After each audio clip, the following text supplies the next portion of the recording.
posibilidad ng tagumpay o kabiguan, ng ligaya o lungkot. Kaya marapat lamang na tanggapin si Jesus bilang tagapagligtas at Panginoon. At matapos yun ay panariwain ang katapatan at paglapit sa Kanya bawat araw o day by day. Ang day by day ay naglalayong umalalay sa pang-araw-araw na pamumuhay.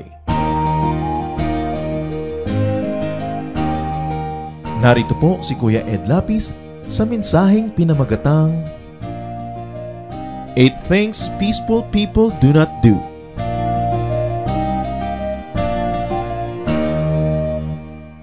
John 14:27, the Lord said, "Peace I leave with you, my peace I give you.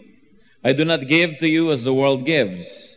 Do not let your hearts be troubled, and do not be afraid." One of the most profound things that the Lord Jesus leaves to His people is peace. At isa marahil ito sa mga matayog na pangarap ng isang tao ang magkaroon ng kapayapaan sa buhay.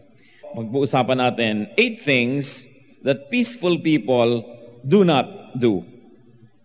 Ano ba ang mga ginagawa ng mga tao na mapayapa at ano din ang hindi nila pinaggagawa? Aming Ama sa Langit, nagpapasakop po kami sa inyo, tumihingi ng karunungan. Nawa po yung karunungan nyo, magbukas ng aming mata at tainga. Marinig, makita namin ang nakapagpapalayang katotohanan. At kami, Panginoon, humihingi ng patnubay nyo. Kausapin nyo po kami, kayo po ang maging tunay namin sa hero. Gamitin nyo lamang po ang inyong lingkod na tungtungan ng inyong paa. Kasangkapan ng iyong kabutihan. Subalit kayo po ang tunay na magsalita. Nawa ang salita niyo makapagpalaya, makapagturo sa amin, at nang sa ganon, lumubos pa ang kapayapaan sa aming buhay. In the name of Jesus our Lord, we pray that you will be our speaker, O Father, and that you will protect us from lies, from falsehood, from work of evil men and evil spirits. And we pray that you will also protect our loved ones who are not with us right now. Lord, let your peace remain in our heart. In the name of our Lord Jesus, we pray. 8 things, among many, pero 8 lang ang pag-uusapan natin ngayon, that peaceful people do not do. First of all, peaceful people do not make needless enemies. Hindi po natin sinabing do not make enemies, that is important that we also have enemies, like we are declaring warfare with the devil. Kalaban natin yan. Kalaban natin ang kasinungalingan, ang kamalian, ang mga pandaraya at mga kabulukan, yan ay kalaban ng mga anak ng Diyos. But peaceful people do not make needless enemies. Pinipili niya at kung hindi na dapat ng dagdagan ay hindi pa niya dinadagdagan. Romans 12:18, if it is possible, as far as it depends on you, live at peace with everyone. So hanggat maaari at hanggat kaya, mamuhay ng may kapayapaan na nakikisalamuha sa lahat ng tao. At kung gusto dagdagan pa po natin ang verse na ito, if it is possible as far as it depends on you, live at peace with everyone, especially with your relatives, and especially with your in-laws. Why? Because they are permanent fixtures of your life. Ang matatalino pong tao at mga taong banal, at kung hindi man banal, at least matalino man lang, ay iniiwasan niyang makipag-away sa kamag-anak, lalong-lalo sa mga in-laws. Bakit?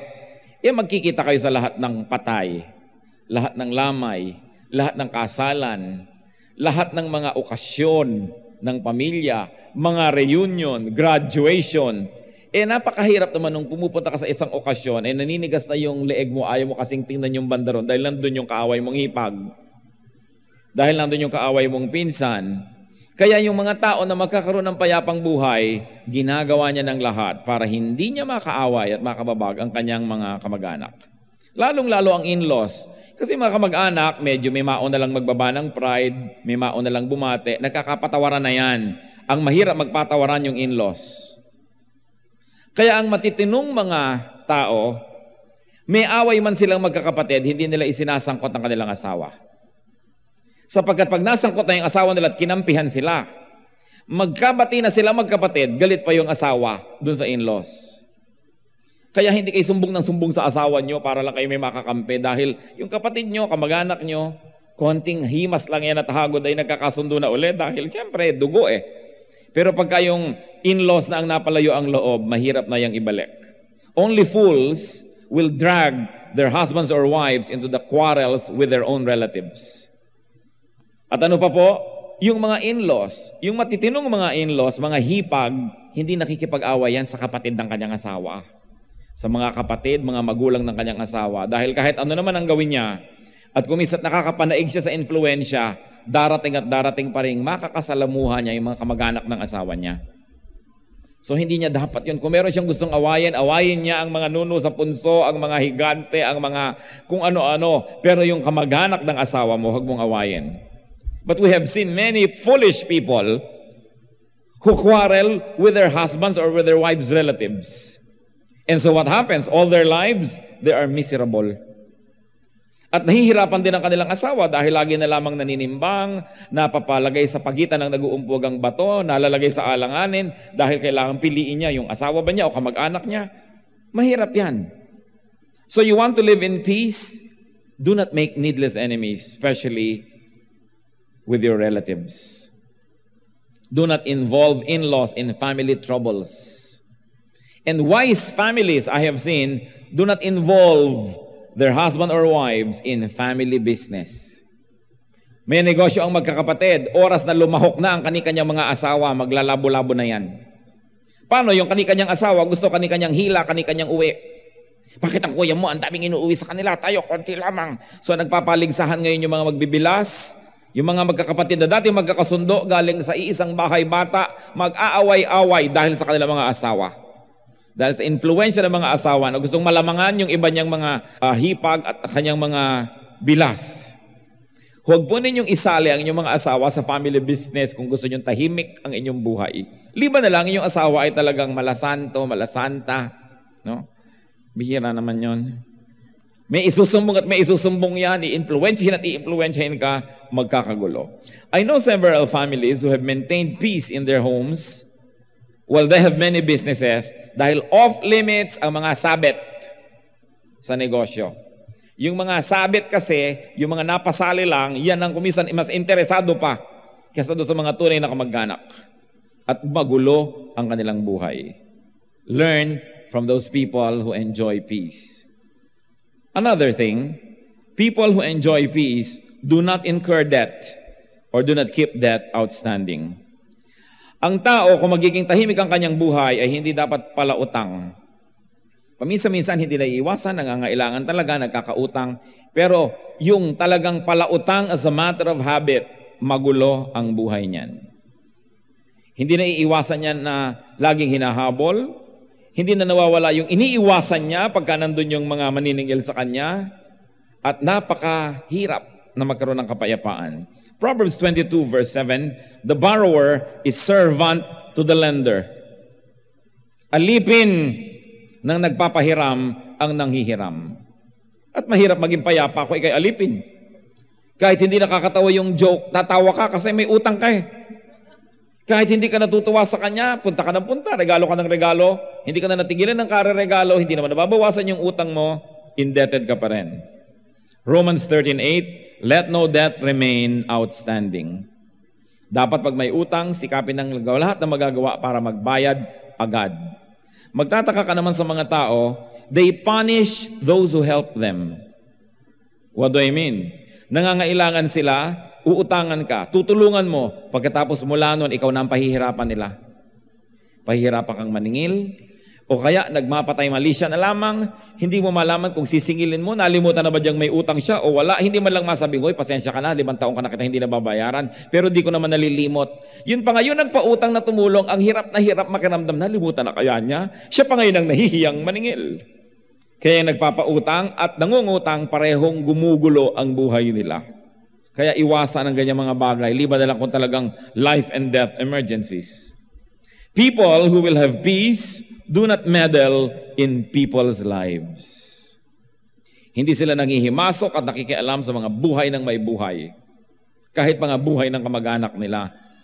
1 Thessalonians 4:11, make it your ambition to lead a quiet life, to mind your own business. Napakarami mga tao ang nagulo dahil sali ng sali sa gulo ng iba.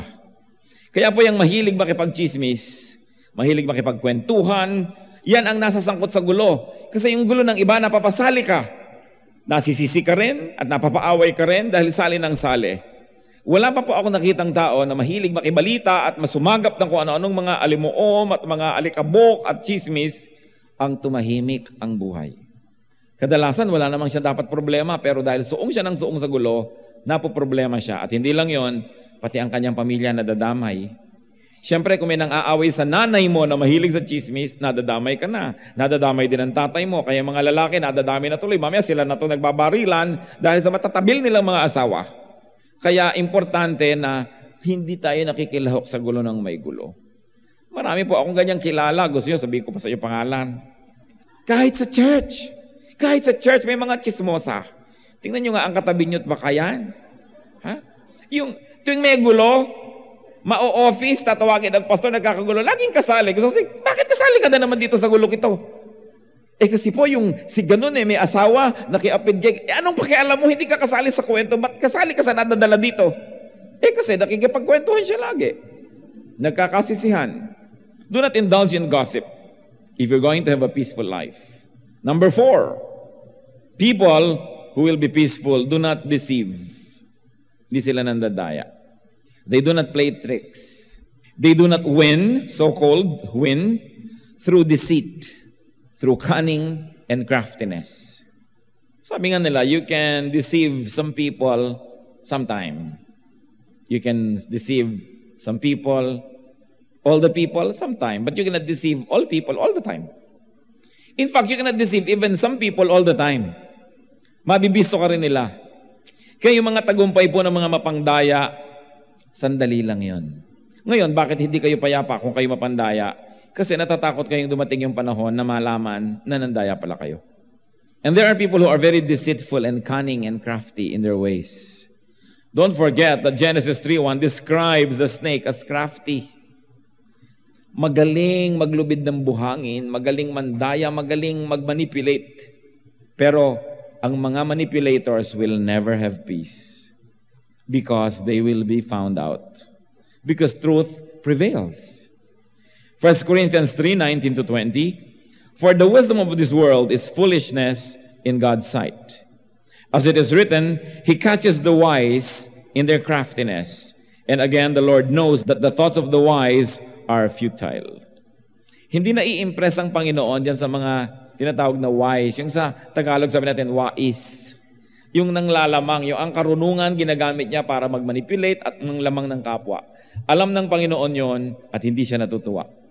Proverbs 6:14-15, who plots evil with deceit in his heart, he always stirs up dissension.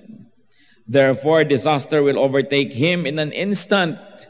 He will suddenly be destroyed without remedy. And there are really people who are crafty. And usually people who are crafty get into trouble. And whenever they get into trouble, they always try to win allies. Pag ito mga wais na mga taong ito, mga tao na mahilig manglamang at mandaya at magmaniobra ng kapwa, nasuot sa gulo, huwag kayong sasali. Kasi kadalasan, dadaing sila sa inyo, maaawa naman kayo, luluhaan kayo, kukwentuhan, lalo't hindi nyo nadidinig yung kabilang parte, yung kabilang partido. At kayo naawa nang at kumampi na nga at sumali sa kanyang gera, malalaman nyo rin naman na pati kayo na ishane. Pero itong mga tao nang gaganito, hindi sila mapayapa kahit kailan. Because every week, every month, they will make new enemies. Kaya bago kayo kakampi kahit kanino, titingnan nyo muna ang track record. Gaano karami na ba ang nakaaway nito? Gaano karami na ba ang nilayasan nito? Gaano karami na ba ang nakabangga nito? Then malalaman mong alangan naman ang buong mundo, mali at itong isang ito na lang ang tama. Because people will be known by their fruits. These people don't have peace, and when you get involved with them, you will be dragged into trouble. Peaceful people do not submit excessively to fashion, to popularity, to the expectation of the crowd. Romans 12:2, do not conform any longer to the pattern of this world, but be transformed by the renewing of your mind. Then you will be able to test and approve what God's will is, His good, pleasing, and perfect will. Huwag na daw makiuso sa paraan ng sanlibutan. Ang isa pong tao na masyadong mahilig sa uso, hindi yan natatahimik kasi araw-araw may bagong uso. Yung tao na laging mahilig maging popular, hindi rin magiging tahimik yan. Because whether you like it or not, some people will not like you. Kahit ikaw ang pinakamabuting tao sa balat ng lupa, may magagalit pa rin sa'yo. Sa Panginoong Hesus nga, marami pang namuhi, hindi lang nagalit. So kung ang lagi mo na lang gugustuhin, maibigan ka ng tao, matanggap, maging popular, you will never have peace.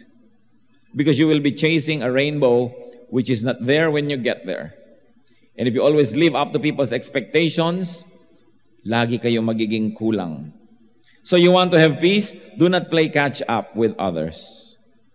Yun pong mga taong naghahabol, hindi sila natatahimik. Do not imitate others competitively. Nasubukan nyo na ba? Ewan ko sa inyo kung maraming nagmamaneho sa inyo, pero kung nagmamaneho kayo at may convoy, biyahe kayo, mga 2, 3 kotse, 4, 5, at susunod-sunod lang kayo, ang hirap. Pag napabilis yung una, nagmamadali ka rin. Pumapasok ka sa alangan, nagmamadali ka, dahil lang naghahabol ka. Samantala yung nasa una, relax. Dahil wala naman siya ginahabol. Kung gusto niyang lumiko dito, liliko siya. Ikaw, lumiko ba? Aabang-abang ka. So ano pong ibig ko sabihin mga kapatid? Huwag kayong susunod-sunod kanino man. Travel in your own orbit. Be as you are. Ang dami pong mga tao, oras na may hinangaan. Una, paghanga. Ang susunod, pagkainggit. There's a very thin line between admiration and envy. Pag humanga, gustong kopyahin kasi kahanga-hanga. Pero mamaya, naiinggit na, so lalong gustong kopyahin dahil gusto mo nang matamasa yung tinatamasa nung kinakainggitan mo. And then you will always play catch up and you will never have peace.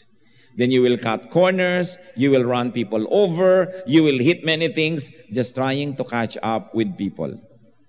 Kayo mga magkakapatid na nagko-compete, playing catch up with each other, wala yang katahimikan. Yung mga professionals always competing with another person, walang katahimikan. Kung minsan nga yung mga fast food, o bakit ka nagtatayo dito, lugi, walang katao-tao, kasi nagtayo din dito ang competition. Maglalagay ka rin dahil naglagay siya. In other words, wala kang sariling disposition kung saan ka pupunta. Kung saan siya nandun, doon mo siya lalabanan, kahit pareho kayong lugi. Kahit po sa ministry, nangyayari yan. Una, hahanga ka sa isang leader, mamaya naiinggit ka na, mamaya gusto mo na ikaw na yung leader, nakikipaglabanan ka na ngayon, wala ka nang gagawin kundi manira, wala ka nang gagawin kundi mang-agaw ng mga followers, you will never have peace because you're just playing catch up when you can be original. Tandaan niyo po mga kapatid, kung hindi kayo original, maghahabol-habol lang kayo parate. Kung minsan naiinggit ka sa isang tao dahil marami siyang tagahanga, marami siyang kaibigan, maraming may gustong makaibigan siya, pero sa pagkopya natin sa kanya, hindi tayo magiging number 1. Kasi kopya ka lang eh. Samantalang kung titingnan natin ating sarili, ano ba ang galing ko, ano ba ang husay ko, doon ako magko-concentrate. And then you can make something of yourself.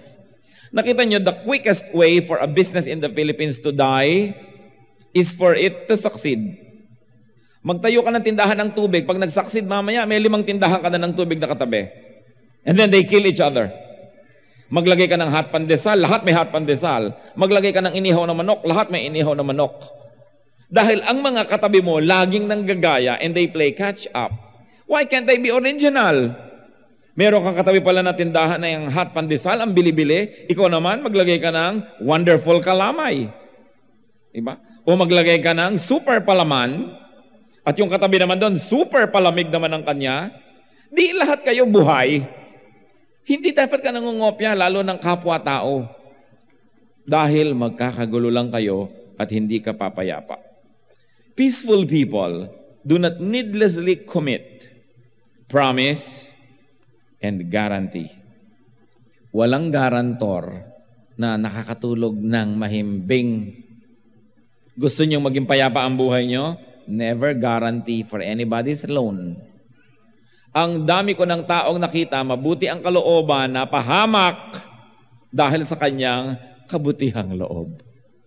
Meron pa na nagbenta pa ng mga lupa dahil yung nangutang na ginaranti, tinalikuran ng utang, si garantor ang hinabol, nagkahirap-hirap. Baka meron pa sa inyo magtataas ng kamay kung pagtataasin ko, pero wag na. Lalo kung alam nyo to, alam nyo sinasabi ko. Ang amo-amo ng mukha ng nanghihiram at nagpapagaranti, subukan nyo pag singilan time na kumaamo pa. Sabi sa Bible, Proverbs 22 verses 26 to 27, at Bible lang nagsasabi nito, do not be a man who strikes hands in pledge or puts up security for debts. If you lack the means to pay, your very bed will be snatched from under you. Ano po sabi ng salita ng Diyos? Huwag kang magagaranti. Pag wala kang maibabayad sa tatakbo na may utang, pati higaan mo, hihilahin nila at malalaglag ka sa sahig. You want peace? Do not commit. Huwag kayo nagpa-promise. Kasi oras na sinabi mo na yung promise, nakatali ka na, sasabihin nila, you promise me, you promise me. Sabihin nyo lang, oh, let's see. God willing, tingnan natin. Pero yung mga tao, nagugulo ang buhay nila, lagi nagsasabihin, oo, promise. Strike your hand in pledge. Promise. Yan ang magugulo ang buhay. Be wise. Hayaan nyo na lang sila ang manghula kaysa kayo ang nakapako. Total, hindi nyo sila inaabala. Sila lang ang gusto mang abala. Ba't kayo magbibigay ng promise? Kaya kahit nga sa Bible, hindi tayo pinapapromise. Sabi, say simply yes or no. Anything more than this comes from the devil. Sabi ng Panginoong Jesus. Huwag kayong sumpa ng sumpa. Peaceful people do not bite more than what they can chew. They defer to their limitations. They live within their means. Hindi sila nagko-commit ng hindi nila kayang gawin at hindi sila nangangako ng hindi nila kayang tupdin. Kinikilala nila ang kanilang mga kakulangan at nabubuhay sila ayon lamang sa kaya nila. In other words, you want a life of peace, live within your means. Ang hindi nyo kaya, hindi. Huwag kayanin. Pag kaya nyo na, tsaka nyo kayanin. Pero hindi yung kung kailan kayo nakakommit, tsaka kayo napipilitan ngayon to stretch yourself because you will never have peace. Finally, peaceful people do not live a lie. They do not live in a lie. In other words, they do not keep dark secrets from people who are entitled to know. Isa sa mga pinakanagtatanggal po ng ating kapayapaan ay isang sikreto na hindi naman dapat isinikreto at dapat ay ipinagtapat. Yung pagtatapat lang ang nagbibigay ng kapayapaan, pero habang isinisikreto mo ang isang bagay, lagi ka nalang kakaba-kaba na isang araw ay biglang mabunyag ang iyong lihim. Don't get me wrong, brothers and sisters. I like to be emphatic. Hindi lahat ng sikreto ay kailangan sabihin sa lahat ng tao. Pero dapat alam nyo kung sino ang hindi nyo dapat paglihiman ng anong lihim. At nang sa ganon, tahimik ang buhay nyo. Ngayon, kung natatakot kayong ma-reject pag nalaman niya, re-rejectin din niya kayo 10 years from now, edi ngayon na. Para makapag-umpisa na kayong makapagpagaling ng puso nyo, and 10 years from now, galing na kayo. Kesa doon pa lang kayo mag-uumpisang magpagaling. If people will reject you because of a certain piece of information about you, let them reject you right away so that you will have longer time to recuperate and begin life rather than keep delaying that rejection, live in fear, live in trouble, and be rejected anyway at the end. So mahalaga yung truth sets free. Peaceful people are not afraid of the light, are not afraid of the truth. Mas mabuti pa siguro lalo kesa sa sasabihin nating aminin ang dapat aminin, huwag na lang tayong gumawa ng mga bagay na dapat patuloy nating aminin. Tahimik tuloy ang ating buhay. John 8:32, the truth will set you free. Kung meron na po tayong mga kasalanan, meron na tayong mga kakulangan na nandun na, given na, already a part of us, what can we do to have a peaceful life? James 5:16. Therefore, confess your sins to each other and pray for each other so that you may be healed. And it adds, the prayer of a righteous man is powerful and effective. But I like to concentrate on the first part, confess your sins to each other. Because when you confess, and when you confess well and you pray about it, there's a very great opportunity that you will be forgiven. And if you're forgiven, then you're free. Kesa sa hinihila-hila at binubuhat-buhat ang isang lihim. So kung atin pong babalik-balikan, what are the 8 things that peaceful people do not do? They do not make needless enemies. And I like to emphasize again, especially with in-laws. Kung nag-away kayo mag-asawa, huwag mong idamay ang mga kapatid niya sa away dahil matagal na kayo nagkasundo at naghani mo na uli kayo ng 35th time, kaaway mo pa rin ang mga hipag mo. Don't involve them. It is important. Do not incur or keep debt. Do not meddle in people's lives, and you will have a life of peace. Do not deceive, because you'll be found out. Do not submit to fashion or popularity. You will always play catch up. And do not needlessly commit or promise or guarantee. Do not bite more than what you can chew. And do not live in a lie. Let the truth set you free. Peace is desirable, but the road to peace is taken only by those who are disciplined. Kung susundin po ng tao ang kanyang makasalanang likas, lilikha siya ng gulo at sasali siya sa gulo ng iba kung wala siyang gulo sa buhay niya. Kaya kailangan binabantayan natin ang ating sarili. That's why we watch who our friends are, who we go out with. Dahil kung minsan, barkadahan, tulad ng nabasa ko na naman sa dyaryo ng isang araw, meron na naman isang estudyanteng namatay sa hazing, dinala sa isang resort yung mga ini-initiate sa fraternity, at nung alas 2 ng umaga, ang daming nagtakbuhan, nag-uwian, nawala, at may 2 lang na naiwan, dinadala nila ang kanilang binugbog na initiate. Saan nila dinala? Sa ospital, at namatay doon. So ngayon, hinuhuli ang lahat ng kasama doon sa resort na yon nung gabing yun. Isipin ninyo, kung napasama lang kayo doon, wala kayong magawa, may lakad yung iba, sumama-sama kayo, nasuong ka na sa gulo na habang buhay. Maraming ganyan, napapasama. Napapasang ko tuloy sa gulo. Kung wala kayong magawa, ipagdasal nyo ang Italy. Ipagdasal ninyo ang Nepal. Ang dami-daming maipagdadasal. Huwag kayong sasali sa mga taong wala ring magawa sa buhay dahil gulo ang inyong susuungin. We need to be disciplined to enjoy a peaceful life. At liban na lang that you are under trial, kung magulo ang buhay niyo mga kapatid, huwag kayong masyadong lumayo ng pagtanaw kung sinong may kagagawan. Malamang na kung hindi kayo buong-buo ang may kagagawan nito, at least kalahati kayong may kagagawan. Dahil kailangang payagan natin kahit gulo para pumasok sa buhay natin.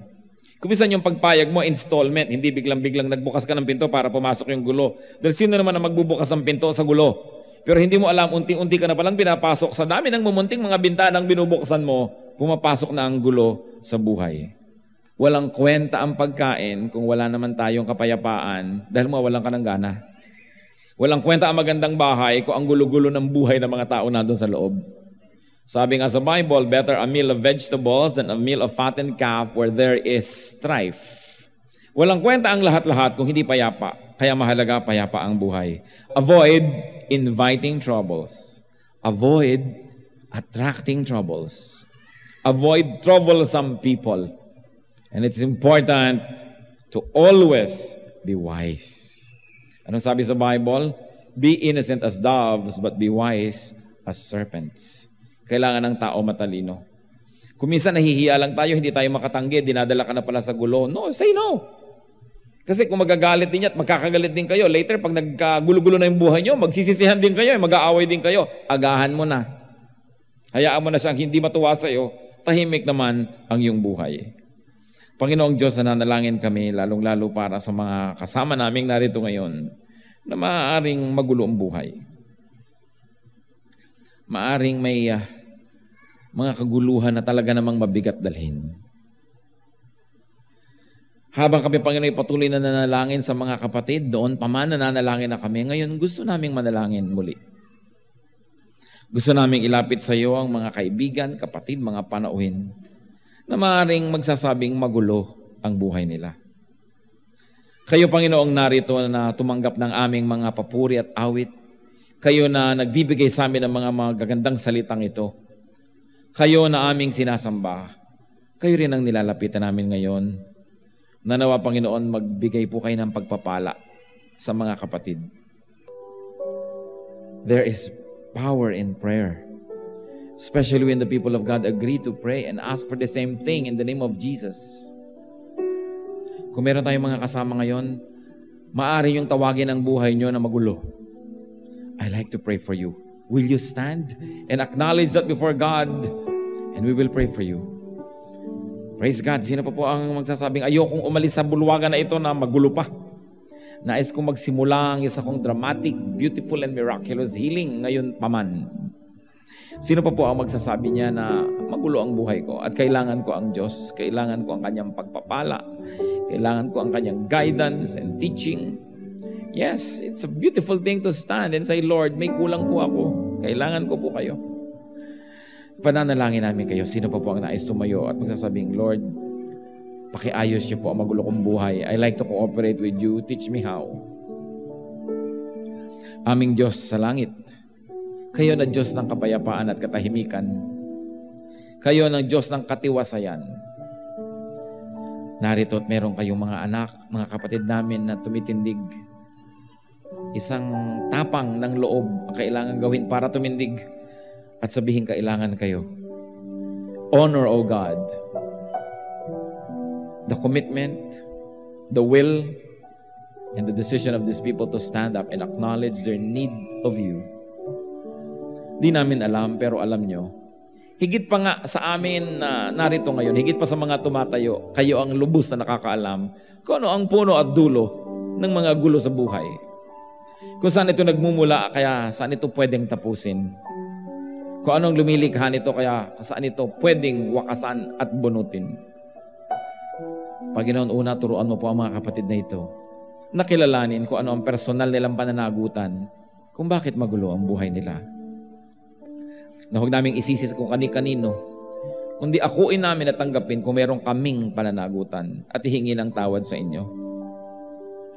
Mga kapatid, kung meron kayo ngayong kinikilala na personal na kakulangan, kung bakit magulo ang buhay, ihingi nyo ng tawad sa Diyos ngayon din sa ilang saglit ng katahimikan. Kung kitang-kita nyo kung ang inyong sariling pananagutan, humingi ng tawad, pagsisihan ito sa ilang saglit ng katahimikan at tapos patuloy tayong mananalangin.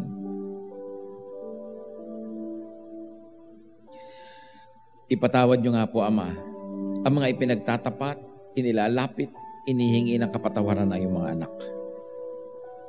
Linisin nyo po ang bawat isa sa amin. Bigyan kami ng isip, Panginoon, na matalino, isip na sensitive, so we can discern the deceptions of the evil one, the deceptions of the world, and even our self-deception, ma-identify namin ito, Panginoon. Panginoon, humihiling kami na bigyan mo po ng karunungan ng mga kapatid. Ipakita ninyo ang solusyon. Ano mga dapat tigilang gawin? Ano ang mga dapat simulang gawin? At ano ang mga dapat patuloy na gawin upang lalong pumayapa ang buhay? Protect your children, O God, from the harassment of the evil one. Protect your children from deception. Protect them, O God, from the pressures that are around them. Dalangin namin, Panginoon, bigyan mo kami ng matibay na puso na naninindigan para sa tama, para doon sa tama na nagbubunga ng kapayapaan. Bigyan mo kami ng malinaw na paningin at huwag kaming madaya. Matpili lagi ang tama laban sa mali. At dalangin namin, Panginoon, bigyan mo kami ng masunuring puso na sundin kayo bagamat mahirap. Makita namin na pumipili lang naman kami ng sinusunod. At mahirap man sumunod sa inyo, lalo namang mahirap sumunod kay Satanas. Kaya ipakita nyo sa amin, Panginoon, ang simpleng choices na ito. Padalhan nyo po, Panginoon, ang mga kapatid na ito na tumitindig ngayon, ang mga makakatuwang nila, makakatulong para ituwid ang mga gulo ng kanilang buhay. Kung ang mga pagpapasya at mga kapangyarihan para ituwid ang ilang bahagi ng gulo ng buhay nila ay nasa ibang tao, Lord, cause these people to be cooperative. You are divine and you are powerful and nothing is impossible with you. So we ask that you are going to open doors for these people to get out of the troubles that they are in. Kung ang mga problema, Panginoon, ay galing sa mga bad habits, then teach us to correct ourselves. Kung ang problema galing sa iba, ituro mo po sa mga anak mo kung paano makikitungo at kung paano tatanggi sa problema na dinadala ng iba kahit pa nga ito'y malalapit sa kanila sa buhay. At nawa, Panginoon, magkaroon ng kapayapaan ang mga anak mong ito. At sa kapayapaan na yan ay sila maging malakas, masunurin sa inyo, maging inspirasyon sa iba pang mga naguguluhan, at maging pagpapala upang marami pang makalaya sa gulo. Oh Father, we thank you for the goodness that is available in your name. And we rebuke you, Satan, and all spirits and works of darkness. In the name of Jesus Christ our Lord, we rebuke you and command you to leave the homes, to leave the workplaces, to leave the hearts and minds of these people of God who are standing here right now. In the name of Jesus of Nazareth, we command you to leave them, and we ask you, Holy Spirit, reside in our hearts, that peace may reign. Panginoon, sa lahat po ng mga realizations na ibinibigay mo sa iyong mga anak, patuloy na ituro mo sa amin na huwag makalimot at nang huwag na rin kaming balikan ng mga gulong ito. Tinatanggap namin ngayon, Panginoon, ang isang himala. Nananalig kami sa inyo at ang mga hakbang na dapat gawin upang lalong ikabuti at ikatiwasay ng buhay, susundin namin as you enable and empower us.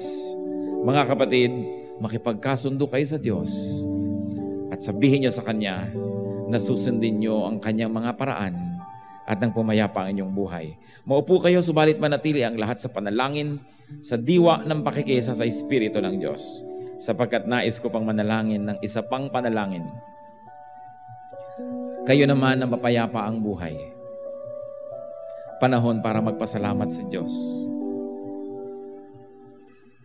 Inaanyayahan ko kayong tumindig at magpasalamat sa Kanya.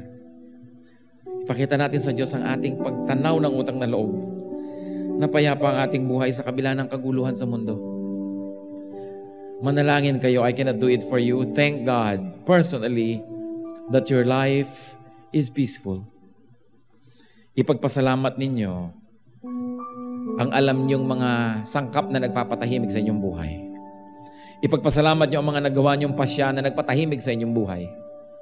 At ipagpasalamat niyo rin ang mga elementong di niyo alam, lampas sa inyong kapangyarihan, pero nagpatahimik sa inyong buhay. Ipagpasalamat niyo sa Diyos ang mga tao na naging instrumento para magkaroon kayo ng kapayapaan. Magpasalamat ngayon individually with the Lord.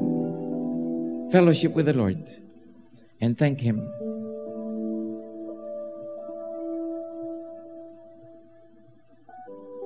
Ipinagdidiwang namin, Panginoon, ang dahilan ng pagtindig ng mga kapatid na ito.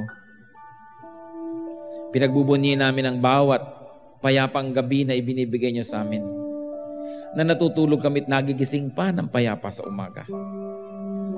Pinagpapasalamat namin yung mga kalutasan na ibinigay mo na sa mga suliraning nalampasan ng ilan sa mga kapatid na ito. Pinagpapasalamat namin, Panginoon, ang mga taong ibinigay mo sa bawat isa para makatulong na magkaroon kami ng kaliwanagan, kapayapaan. Salamat sa mga practical na nangyari, Panginoon. Salamat din sa mga himala na hindi namin naintindihan. Salamat dahil hindi naman kami karapat-dapat magkaroon ng payapang buhay. Sa aming mga pagkukulang at kasalanan ay bagay lang sa aming gumulo. Pero napakabuti niyo. Napakabait niyo sa amin, Panginoon. You give us infinitely more than we deserve. You give us food and you give us appetite with it. You give us homes and you add peace to the life of those who reside in these homes. Binibigyan niyo na kami ng katawang malusog. Binibigyan niyo pa kami ng mga naisusuot namin. Kadalasan ay magaganda pa nga. Salamat, Panginoon. Salamat kahit magulo ang mundo, may kapayapaan kaming natatamasa mula sa inyo. Salamat kumisan kahit sa mga sarili naming pamilya ang gulo-gulo, pero kami, pinapayagan niyo magkaroon ng kapayapaan. Nawa, Panginoon, ang payapang ito, ang kapayapaan ng buhay namin, maipagpuri din namin sa inyo. May we learn to appreciate the peace that you give us so that we may have time to honor you, to serve you, to be good to other people. As we are not busy trying to solve our troubles because we enjoy peace, may we be kind to those who are troubled. May we give our time, our effort, our love, our affection, our ministration to those who are troubled. At nawa, Panginoon, di man kami karapat-dapat at bagay humingi, pagkaluban may ng payapang buhay hanggang makita namin kayo na mukhaan. Huwag lang namin kayong malimot at ang kapayapaan na ibinibigay mo sa amin, siyang magsilbing paraan para kami naman maglingkod sa inyo. Peace enables us to accomplish many things, O God. May we accomplish great things for you. We thank you, Father. We honor you. In the name of Jesus, who is the Lord of peace. Magsiupo ang lahat at patuloy tayo manalangin. Magpasalamat, dumakila sa Diyos dahil sa kapayapaan. At bigyan nyo ng puwang ang inyong puso na ipanalangin ang mga tumindig kanina dahil magulo ang buhay. Di nyo man sila kilala, lalo't kung kilala nyo pa, ilapit sila sa Panginoon ngayon. Panandalian tayong manatili sa diwa ng panalangin.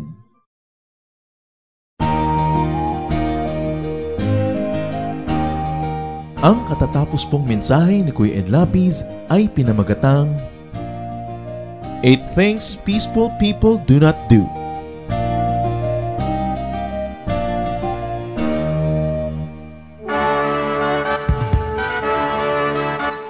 Halina't sama-samang sumamba at magdiwang sa Day by Day Jesus Celebration kasama si Kuya Ed Lapiz. Bulwagan ng Panginoon PICC, one Sunday a month, Philippine International Convention Center, Rojas Boulevard, Pasay City.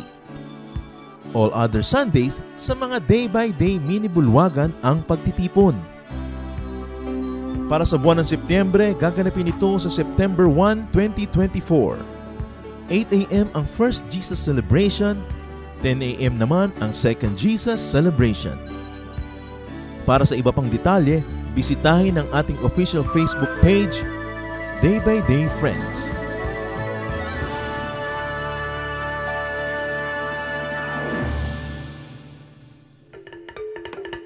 Dumako po tayo sa mga hiyas ng bayan, mga kayamanan po ng ating lahi, ng ating lipi na maaari nating pagyamanin, kilalanin at itampok. At ito po ay atin ding ipamana sa mga darating pang henerasyon. Ang atin po ngayong itatampok na hiyas ng bayan ay ang ating mga kasabihan. Marami po tayong magagandang mga kasabihan. At bakit po kayamanan ng bayan ang mga kasabihan? Sapagkat ito po ay mga karunungan na naipon, sinala, niliglig, binuo ng panahon. Sa tagal ng ating mga karanasan bilang isang bayan, bilang mga mamamayan, bilang tao, ang ating po mga ninuno ay nakabuo ng mga salawikain na nakabase sa mga mahahaba, matatagal at malalalim na mga karanasan. Kaya dapat lamang namang pahalagahan ang mga kasabihang ito sapagkat hindi naman tayo basta-basta makakaimbento ng kasabihan sa loob ng isang araw o isang linggong karanasan. Kailangan po ang mahabang pag-oobserba sa buhay, pagdidili-dili at pagkatapos po ay pagbubukas ng isip. Ang atin pong kasabihan na itatampok sa araw na ito ay galing sa Katagalugan, ang kahoy na likot baluktot, hutukin hanggang malambot. Kung lumaki at tumayog, mahirap na ang paghutok. Talaga nga naman po, tamang-tama. At ito po ay galing sa UP Cultural Dictionary for Filipinos ni Thelma B. Quintanar at mga kasama. Uulitin ko po ang kasabihang ito. Ang kahoy na likot baluktot, hutukin hanggang malambot. Kung lumaki at tumayog, mahirap na ang paghutok. At siyempre, ito po ay hindi naman talaga tungkol sa mga kahoy ang pinag-uusapan. Bagamat napakaganda po nung nakikita natin dito na imagery, yung kahoy nga naman na puno habang maliit pa lang at malambot pa ang mga sanga at malambot pa ang katawan at medyo likuyan o baluktot o kung saan-saan pumupunta kayang-kaya pa nating hutukin, lagyan ng suhay at iurong dito o kaya ay patigasin sa ganong patungong direksyon. Subalit kung yan ay malaking-malaki na at punong-puno na, hindi na natin yan pwedeng maiba dahil matigas na at mataas na, baka hindi pa natin maabot. At ito po naman siyempre yung metaphor na ito ay may kinalaman sa pagpapalaki ng mga bata, sa paghubog ng kaisipan, sa paghubog ng mga paniniwala at mga pagpapahalaga. Napakahalaga ang pagtuturo sa bata ng mga konsepto ng tama at mali, ng maganda at ng mga hindi maganda, habang ang tao ay bata pa, habang ang kanyang isip ay mura pa, at habang siya ay masunurin pa, habang siya ay dependent pa at umaasa pa sa kanyang mga magulang o sa mga matatanda, habang siya ay teachable and impressionable, ay kailangan na dumating tayo sa talagang masusi at seryosong pagtuturo. Napakahalaga na turuan ng mga bata sa tamang panahon. Huwag po nating ipaurong-urong ang pagtuturo sa mga bata. Pag kami mga itinatanong, huwag natin sabihin, "O, bata ka pa, hindi mo pa malalaman yan, saka na, pagtanda mo na." O kaya, "Ano ba, kabata-bata mo, ang dami mong tanong, malalaman mo rin yan pagtanda mo."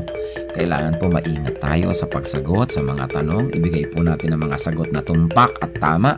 At itrato natin ang mga bata na parang matanda kung ating kausap. Igalang din natin sila at bigyan natin ng mga tamang paliwanag.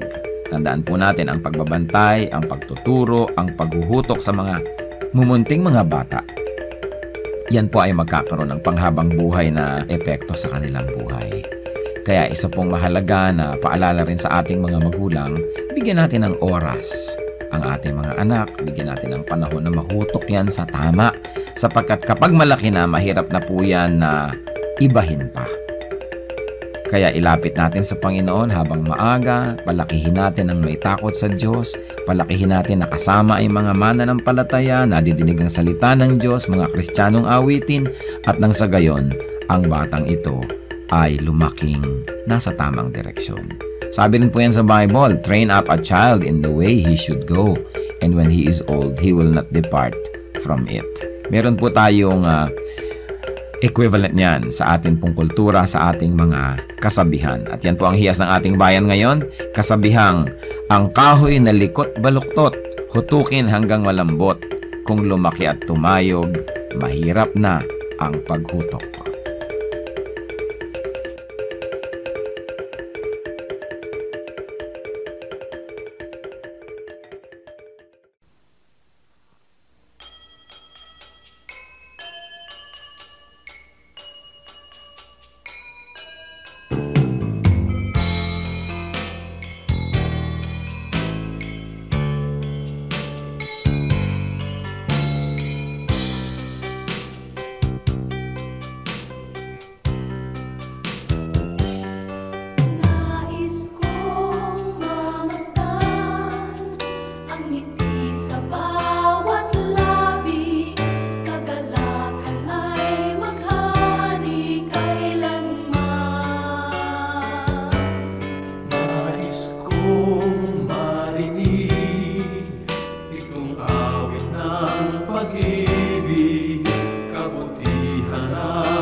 Mayroon ka ba sa buhay mo?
kapayapa ang lahat. Kapayapaan na nagmumula sa'yo, naranasan ko dito sa buhay ko. Kapayapaan na aking hinihintay, aking Panginoon sa aking buhay,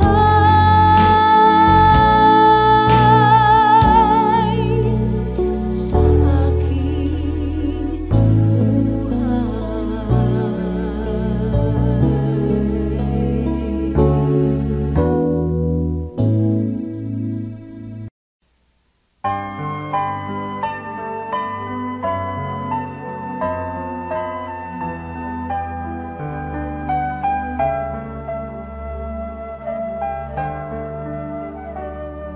Pag-ibig ang siyang pumukaw sa ating puso at kaluluwa, at siyang nagturo sa ating buhay, liwanag sa dilim at panasa.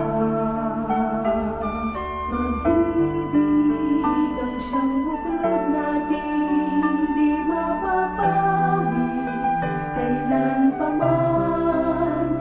Sa puso't diwa tayo'y isa lamang, kahit na tayo ay magkawalan. Pagkat ang Diyos natin, Diyos ng pag-ibig, magmahalan tayo't magtulungan. At kung tayo'y bigo ay huwag limutin na may Diyos tayong nagmamahal.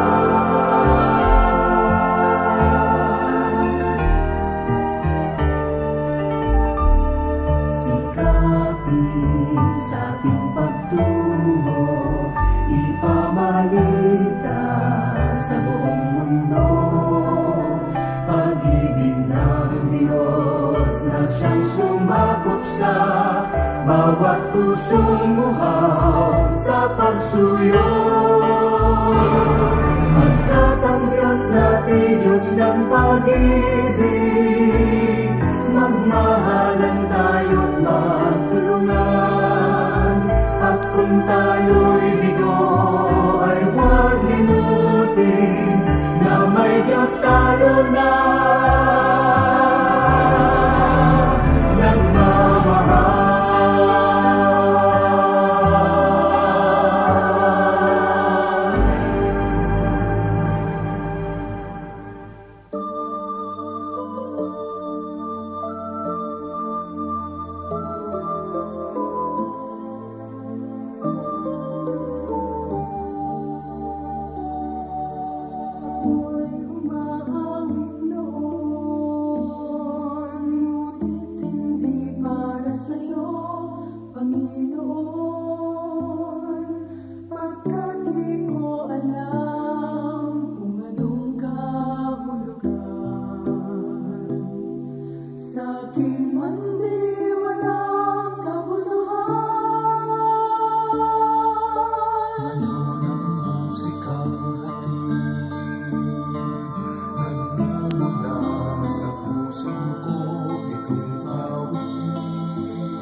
Papuri ko'y sa'yo, pagkat tinubos ako. Kaya tawitin ko'y sa'yo. Si Jesus ay aking musika, nagbibigay sigla sa bawat titig at nota. Si Jesus ay aking musika, sa aking nagsasaan ng bawat awitin, na si Kristo'y buhay sa akin.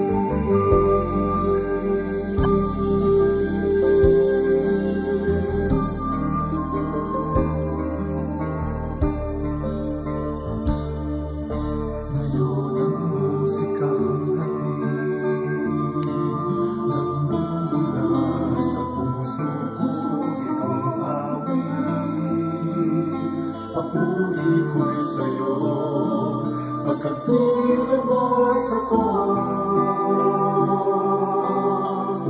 Kaya't awitin ko'y sa'yo. Si Jesus ang aking musika,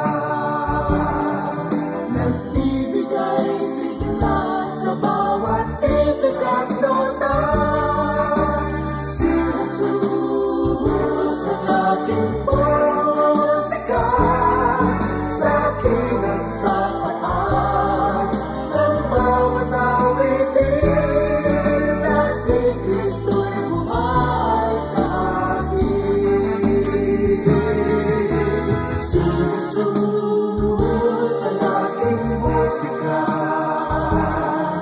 nagbibigay sigla sa bawat titik at nota. Si Jesus ang aking musika, sa akin nagsasaan ng bawat awitin na si Kristo'y buhay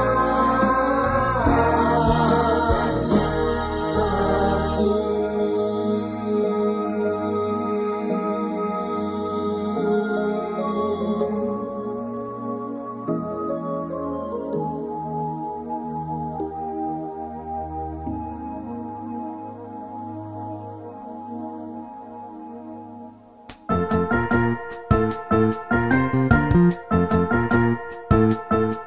Oras na po para pansamantalang magpaalam ang programang Day by Day.